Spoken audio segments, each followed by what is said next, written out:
அடர்ந்த காடு. மதிய நேரம். ஒரு பெரிய சிங்கம் மரத்தடியில் நிம்மதியாக தூங்கிக் கொண்டிருந்தது. அப்போது ஒரு சின்ன சுண்டெலி அங்கே வந்தது. அது தெரியாத்தனமாக சிங்கத்தின் மூக்கின் மீது ஏறி விளையாடியது. தூக்கம் கலைந்த சிங்கம் பயங்கர கோபத்துடன் விழித்தது.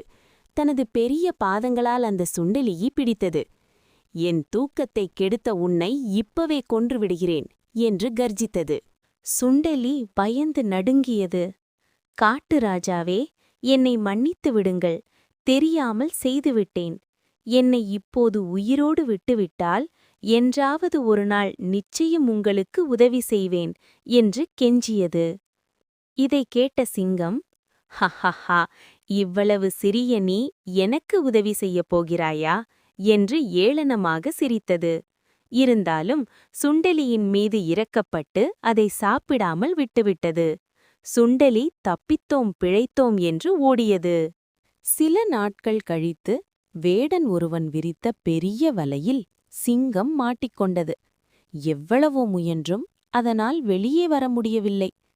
காப்பாற்றுங்கள், காப்பாற்றுங்கள் என்று சிங்கம் சத்தமாக கத்தியது. சிங்கத்தின் சத்தம் கேட்டு அந்தச் சுண்டெலி வேகமாக ஓடி வந்தது. சிங்கத்தை வலையில் கண்டதும் சற்றும் தாமதிக்காமல் தனது கூர்மையான பற்களால் வலையை கரகரவெனக் கடித்து அறுத்தது. வலை அறுந்தது. சிங்கம் விடுதலையானது. சிங்கம் சுண்டெலியை பார்த்து, நண்பா, அன்று உன்னை ஏளனமாக நினைத்தேன்.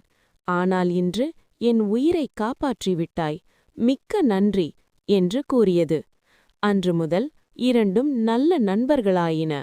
உருவம் கண்டு யாரையும் எடை போடக்கூடாது. ஆபத்தில் உதவுபவனே உண்மையான நண்பன். இந்த கதை பிடித்திருந்தால் சப்ஸ்கிரைப் பண்ணுங்க, லைக் பண்ணுங்க, கமெண்ட் பண்ணுங்க அண்ட் ஷேர் பண்ணுங்க. தேங்க்யூ. Bye bye.